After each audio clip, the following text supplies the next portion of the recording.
ಇವತ್ತು ನಾವು unit 2 overview of the health care system and hospital systems. ನಮ್ಗೆ already ಕಮ್ಯುನಿಟಿಯಲ್ಲಿ ಓದಿದ್ದೀವಿ health care system ಅದು ಯಾವ ಥರ ಡಿವೈಡ್ ಆಗುತ್ತೆ ಅಂತ. ಸೊ ಇವಾಗ ನಾವು ಮೇಯ್ನಾಗಿ ಎಲ್ಡರ್ಲಿ ಪೇಷಂಟಿಗೆ ಬಂದರೆ in India health planning first health planning ಬಂತು ಅಂತಂದರೆ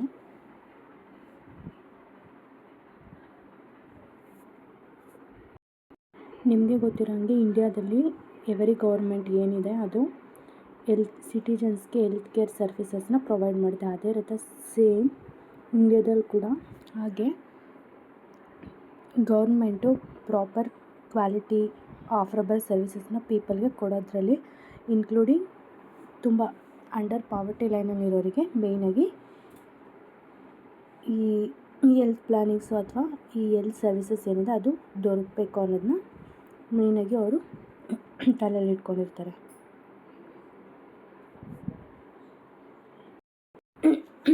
ಸೊ ಅದೇ ರೀತಿ ಹೆಲ್ತ್ ಪ್ಲ್ಯಾನಿಂಗ್ ಬಂದರೆ ಈ ಗೌರ್ಮೆಂಟ್ ಆಫ್ ಇಂಡಿಯಾ ಏನಿದೆ ಅದು ಎಲ್ಲರಿಗೂ ಕ್ವಾಲಿಟಿ ಹೆಲ್ತ್ ಕೇರ್ ಸರ್ವಿಸಸ್ಸು ಮತ್ತು ಎಫೆಕ್ಟಿವ್ ಹೆಲ್ತ್ ಕೇರ್ ಸರ್ವಿಸಸ್ಸು ಪೀಪಲ್ಗೆ ದೊರಕಬೇಕು. ಅದ್ರ ಜೊತೆಗೆ ಆ ಹೆಲ್ತ್ ಕೇರ್ ಸರ್ವಿಸಸ್ ದೊರಕ್ತಿದೆ ಅಂತ ಮಾನಿಟರ್ ಮಾಡೋದಕ್ಕೋಸ್ಕರ ಈ ಹೆಲ್ತ್ ಪ್ಲ್ಯಾನಿಂಗ್ನ ಇಂಪ್ಲಿಮೆಂಟ್ ಮಾಡ್ತಾರೆ. ಸೊ ಈ ಹೆಲ್ತ್ ಪ್ಲ್ಯಾನಿಂಗು ಒಂದು ಸೋಷಿಯೋ ಎಕನಾಮಿಕ್ ಪ್ಲ್ಯಾನಿಂಗು, ಕಂಟ್ರಿಯಲ್ಲಿ ಒಂದು ಸೋಷಿಯೋ ಎಕನಾಮಿಕ್ ಪ್ಲ್ಯಾನಿಂಗು. ಇದು ಯಾವ ಕಮಿಟಿಯಿಂದ ರೆಕಮೆಂಡ್ ಆಗಿದೆ ಅಂತ ಅಂದರೆ government of India planning commission 1950ಯಲ್ಲಿ ಈ ಹೆಲ್ತ್ ಪ್ಲ್ಯಾನಿಂಗ್ ಅನ್ನೋದು ಗೌರ್ಮೆಂಟ್ ಆಫ್ ಇಂಡಿಯಾ ಪ್ಲ್ಯಾನಿಂಗ್ ಕಮಿಷನಿಂದ ರೆಕಮೆಂಡೇಷನ್ ಮಾಡ್ತಾರೆ. ಅವರು ರೆಕಮೆಂಡೇಷನ್ ಮಾಡ್ತಾರೆ. ಏನಕ್ಕೆ ರೆಕಮೆಂಡೇಷನ್ ಮಾಡ್ತಾರೆ ಅಂದರೆ ಎಲ್ರಿಗೂ quality of health care services ಸಿಗಬೇಕು, ಜೊತೆಗೆ ಹೆಲ್ತ್ ಕೇರ್ ಸರ್ವಿಸಸ್ ಸಿಗ್ತಿದೆಯಾ ಅಂತ ಪ್ರಾಪರಾಗಿ ಮಾನಿಟರ್ ಮಾಡೋಕ್ಕೋಸ್ಕರ ನಾವು ಹೆಲ್ತ್ ಪ್ಲ್ಯಾನಿಂಗ್ನ ಸೆಟಪ್ ಮಾಡಬೇಕು ಅಂತ 1950ಯಲ್ಲಿ government of India planning commission set ಆಗುತ್ತೆ. ಅದು ಗೌರ್ಮೆಂಟ್ ಆಫ್ ಇಂಡಿಯಾದಿಂದ ರೆಕಮೆಂಡೇಷನ್ ಮಾಡ್ತಾರೆ, ಕಮಿಟಿಯಿಂದ ರೆಕಮೆಂಡೇಷನ್ ಮಾಡ್ತಾರೆ. ಜೊತೆಗೆ ಈ 5 ಇಯರ್ ಪ್ಲ್ಯಾನ್ಸ್ನು ಕೂಡ ಜಾರಿಗೆ ತರ್ತಾರೆ. ಈ 5 ಇಯರ್ಸ್ ಪ್ಲ್ಯಾನ್ಸ್ ನಾವು ಲಾಸ್ಟ್ ಟೈಮ್ ಸ್ಟಡಿ ಮಾಡಿದ್ವಿ 5 ಇಯರ್ ಪ್ಲ್ಯಾನ್ಸ್. ಅದು ಸಮ್ಟೈಮ್ಸ್ ಇಲ್ಲಿ ಎಕ್ಸ್ಪೆಕ್ಟೆಡ್ ಕ್ವಶನು. ಸೊ 5 ಇಯರ್ ಪ್ಲ್ಯಾನ್ಸ್ನು ಕೂಡ ಸೆಟಪ್ ಮಾಡ್ತಾರೆ. ಅದ್ರ ಜೊತೆಗೆ 2015ನಲ್ಲಿ ಈ ಪ್ಲ್ಯಾನಿಂಗ್ ಕಮಿಷನ್ ಏನಿದೆ ಅದು national institute for transforming India Aayog ಅಂತ ನೇಮು ಚೇಂಜ್ ಆಯಿತು. ಸೊ ನಾವು ಇವಾಗ ಪ್ರೆಸೆಂಟ್ಲಿ 5 ಇಯರ್ ಪ್ಲ್ಯಾನ್ಸಲ್ಲಿ first 5 year plans, second 5 year ಪ್ಲ್ಯಾನ್ಸಲ್ಲಿ ಇವಾಗ ಪ್ರೆಸೆಂಟ್ಲಿ ನಾವು 5 ಇಯರ್ ಪ್ಲ್ಯಾನ್ಸಲ್ಲಿ ಇದ್ದೀವಿ. ಸೊ ಈ ಹೆಲ್ತ್ ಪ್ಲ್ಯಾನಿಂಗಲ್ಲಿ ಮೇಯ್ನಾಗಿ ಯಾವ ಹೆಲ್ತ್ ಪ್ಲ್ಯಾನಿಂಗ್ ಇಂಪಾರ್ಟೆಂಟ್ ಅಂತಂದರೆ national policy on older persons 1999ನಲ್ಲಿ ಇದನ್ನು ಇಂಡಿಯಾ ಗೌರ್ಮೆಂಟಿಂದ ಅನೌನ್ಸ್ ಆಗುತ್ತೆ.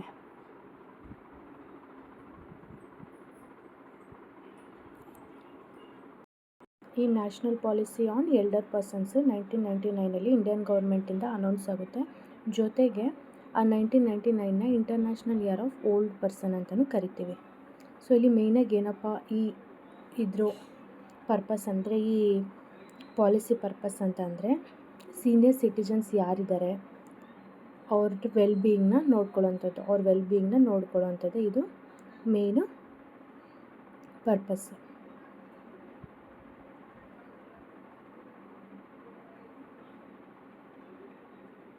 ಸೊ ಈ national policy on older persons ಏನಪ್ಪ ಹೇಳುತ್ತೆ ಅಂತ ಅಂದರೆ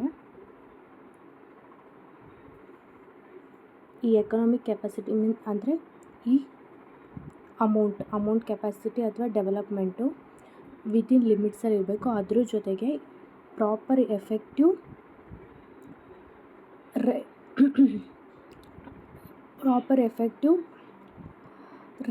ಓಲ್ಡ್ ಏಜ್ ರೈಟ್ಸ್ನ ಪ್ರೊಟೆಕ್ಟ್ ಮಾಡಬೇಕು, ಸೆಕ್ಯೂರ್ ಮಾಡಬೇಕು. ಜೊತೆಗೆ ಅವ್ರಿಗೆ ರೈಟ್ ಟು ಈಕ್ವಾಲಿಟಿ, ಎಲ್ಲರಿಗೂ ಈಕ್ವಲ್ ಅನ್ನೋಂಥ ರೈಟ್ನ ಪ್ರೊವೈಡ್ ಮಾಡಬೇಕು. ಅದು ಮೇಯ್ನ್ ಈ ನ್ಯಾಷನಲ್ ಪಾಲಿಸಿ ಅನ್ನೋದು ಓಲ್ಡರ್ ಪರ್ಸನ್ಸ್ ಮಾಡಿರೋಂಥ ಮೇಯ್ನಾಗಿ ಸ್ಟೇಟ್ ಮಾಡೋವಂಥದ್ದು.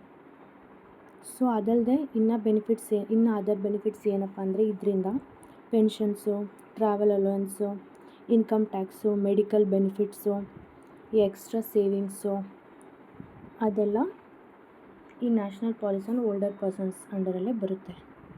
ಜೊತೆಗೆ ಮಿನಿಸ್ಟ್ರಿ ಆಫ್ ಸೋಷಿಯಲ್ ಜಸ್ಟಿಸ್ ಮತ್ತು ಎಂಪವರ್ಮೆಂಟ್, ಅದ್ರ ಜೊತೆಗೆ ಫೈನಾನ್ಷಿಯಲ್ ಸಪೋರ್ಟ್ ಮತ್ತು day care centres, medical vans, helplines ಇದೆಲ್ಲ ಈ ಪಾಲಿಸಿ ಅಂಡರಲ್ಲಿ ಬರುತ್ತೆ. ಈ ಪಾಲಿಸಿ ಪ್ರೊವೈಡ್ ಮಾಡುತ್ತೆ ಯಾರಿಗೆ? ಮೇನ್ಲಿ ಎಲ್ಡರ್ ಪರ್ಸನ್ಸ್ಗೆ, older ಪರ್ಸನ್ಸ್ಗೆ.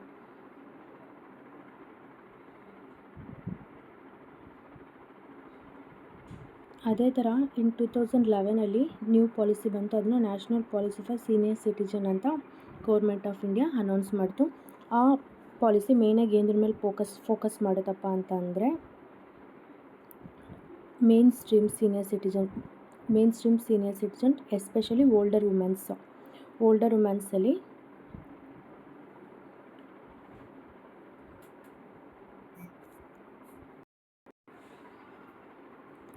So in 2011 new policy ಏನು ಬರುತ್ತೆ, national policy for senior citizens. According to ಈ ಪಾಲಿಸಿ ಅದು ಮೇಯ್ನಾಗಿ ಏನರ ಮೇಲೆ ಫೋಕಸ್ ಮಾಡುತ್ತೆ ಅಂತಂದರೆ ಮೇನ್ ಸ್ಟ್ರೀಮ್ ಸೀನಿಯರ್ ಸಿಟಿಜನ್ಸ್. ಮೇಯ್ನಾಗಿ ಅದು ಸೀನಿಯರ್ ಸಿಟಿಜನ್ಸ್ನ ಕನ್ಸಿಡರ್ ಮಾಡುತ್ತೆ. ಅದರಲ್ಲಿ ಮೇಯ್ನಾಗಿ ಓಲ್ಡರ್ ವುಮೆನ್ನ ಕನ್ಸಿಡರ್ ಮಾಡುತ್ತೆ. ಈ ಓಲ್ಡರ್ ವುಮೆನಲ್ಲಿ ಅಥವಾ ಈ ಸೀನಿಯರ್ ಸಿಟಿಜನಲ್ಲಿ ನ್ಯಾಷನಲ್ ಡೆವಲಪ್ಮೆಂಟು ಜೊತೆಗೆ ಇಂಪ್ಲಿಮೆಂಟೇಷನ್ ಆಫ್ ಮೆಕ್ಯಾನಿಸಮ್ ಇಂಪ್ಲಿಮೆಂಟ್ ಮಾಡಿ ಈ ಸೀನಿಯರ್ ಸಿಟಿಜನ್ ಅಸೋಸಿಯೇಷನ್ಸ್ನ ಕ್ರಿಯೇಟ್ ಮಾಡುತ್ತೆ. ಮೇಯ್ನಾಗಿ ವುಮೆನಲ್ಲಿ association is nothing but group. ಜೊತೆಗೆ ಈ ಏಜಿಂಗ್ ಕಾನ್ಸೆಪ್ಟನ್ನ ಪ್ರಮೋಟ್ ಮಾಡಿ ಅವರು ಓನ್ ಹೌಸಲ್ಲೇ ಇರೋ ಥರ. ಏನಪ್ಪ ಓನ್ ಹೌಸಲ್ಲೇ ಇರೋ ಥರ ಅಂತಂದರೆ ಇನ್ಕಮ್ ಸೆಕ್ಯೂರಿಟಿ ಮತ್ತು ಅವ್ರ ಮನೇಲೇ ಸರ್ವಿಸ್ನ ಪ್ರೊವೈಡ್ ಮಾಡೋಂಥದ್ದು, ಮತ್ತು ಓಲ್ಡ್ ಏಜ್ ಪೆನ್ಷನ್ಸ್ನ ಪ್ರೊವೈಡ್ ಮಾಡೋಂಥದ್ದು, ಮತ್ತು ಹೆಲ್ತ್ ಇನ್ಶೂರೆನ್ಸ್ ಸ್ಕೀಮ್ನ ಪ್ರೊವೈಡ್ ಮಾಡೋಂಥದ್ದು. ಇದೆಲ್ಲ ಈ ಓಲ್ಡ್ ಏಜ್ ಪೀಪಲ್ ಡಿಗ್ನಿಟಿನ ಸಸ್ಟೈನ್ ಮಾಡೋಕ್ಕೆ, ಈ ಡಿಗ್ನಿಟಿನ ಉಳಿಸ್ಕೊಳ್ಳೋಕ್ಕೆ ಈ ನ್ಯಾಷನಲ್ ಪಾಲಿಸಿ ಹೆಲ್ಪ್ ಮಾಡುತ್ತೆ. ಜೊತೆಗೆ ಅವರಿಗೆ ಬೇಕಾದಂಥ ಇನ್ಸ್ಟಿಟ್ಯೂಷನಲ್ ಕೇರ್ ಅಂತಂದರೆ ಈ ಹಾಸ್ಪಿಟಲ್ ಕೇರು ಅಥವಾ ಹಾಸ್ಪಿಟಲ್ ಸರ್ವಿಸಸ್ ಮೇಯ್ನಾಗಿ ಕಮ್ಯುನಿಟಿ ಲೆವೆಲಲ್ಲಿ, ಪ್ರೈವೇಟ್ ಲೆವೆಲಲ್ಲಿ ಮತ್ತು ಗೌರ್ಮೆಂಟ್ ಲೆವೆಲಲ್ಲಿ ಅವ್ರಿಗೆ ಅದು ಇಷ್ಟ ಅಂತ ಪರ್ಸೆಂಟ್ ಇರುತ್ತೆ. ಮತ್ತು ಈ ಸೀನಿಯರ್ ಸಿಟಿಜನ್ಸು ಅನ್ನೋರು ಒಂದು ನಮ್ಮ ಕಂಟ್ರಿಗೆ ವ್ಯಾಲ್ಯೂಬಲ್ ರಿಸೋರ್ಸು. ಸೊ ಹಂಗಾಗಿ ಅವರಿಗೆ ಬೇಕಾದಂಥ ಕೇರು, ಲವ್ವು, ಸಪೋರ್ಟು ಮತ್ತು ಬಿಲೋ ಪಾವರ್ಟಿ ಲೈನ್ ಇರೋರಿಗೆ ಅಥವಾ ಅರ್ಬನ್ ಏರಿಯಾ ಅಥವಾ ರೂರಲ್ ಏರಿಯಾದಲ್ಲಿರೋರಿಗೆ ಸೋಷಿಯಲ್ ಸೆಕ್ಯೂರಿಟಿ ಜೊತೆಗೆ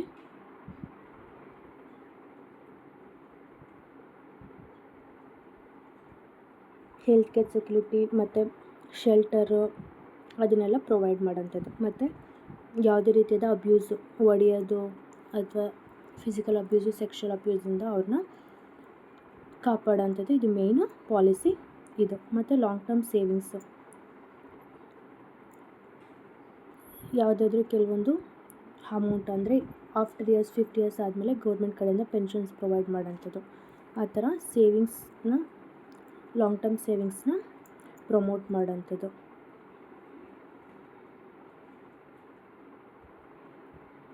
ಮತ್ತು ಯಾರಾದರೂ ಗೌರ್ಮೆಂಟ್ ಎಂಪ್ಲಾಯ್ ಆಗಿದ್ದರೆ ಅವರು ರಿಟೈರ್ಡ್ ಆದಮೇಲೆ ಅವ್ರಿಗೆ ಪ್ರಾಪರ್ ಇನ್ಕಮ್ ಬರೋ ಥರ ಪ್ರಮೋಟ್ ಮಾಡೋದು.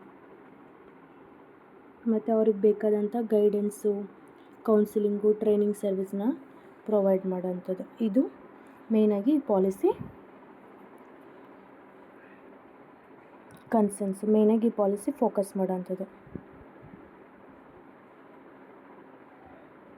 So next health care system in India. ಈ health care system in India ನಾವು ಆಲ್ರೆಡಿ ಕಮ್ಯುನಿಟಿಯಲ್ಲಿ ನೋಡಿದ್ದೀವಿ. ಏನಪ್ಪ health care system in India ಅಂದರೆ ಈ ಇಂಡಿಯಾದಲ್ಲಿ ನಾವು ಪ್ರೊವೈಡ್ ಮಾಡೋಂಥ ಕೇರ್ನ 3 ಭಾಗ ಡಿವೈಡ್ ಮಾಡ್ತೀವಿ. ಒಂದು central council of health and family welfare, next ministry of health and family welfare.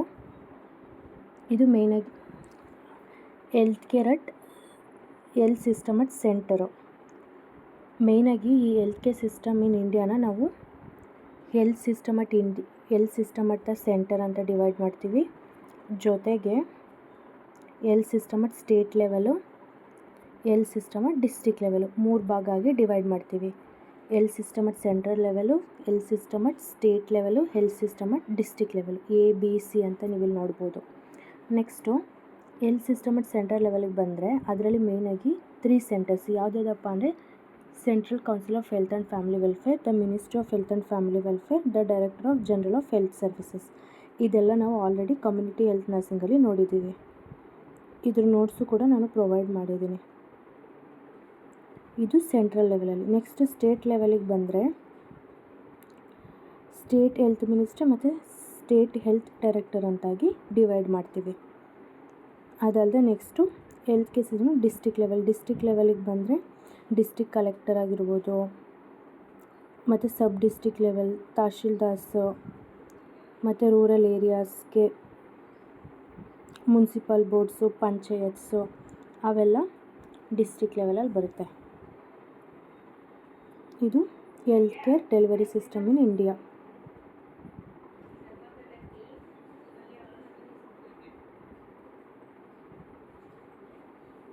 Next national health mission ಕೂಡ ನಾವು ಆಲ್ರೆಡಿ ಕಮ್ಯುನಿಟಿಯಲ್ಲಿ ನೋಡಿದ್ವಿ. ಇದರಲ್ಲಿ ಮೇಯ್ನಾಗಿ ನಾವು ಕಾನ್ಸಂಟ್ರೇಟ್ ಮಾಡಬೇಕಾಗಿರೋದು ಆಯುಷ್ಮಾನ್ ಭಾರತ್ ಪ್ರಧಾನ್ ಮಂತ್ರಿ ಜನ್ ಆರೋಗ್ಯ ಯೋಜನಾ.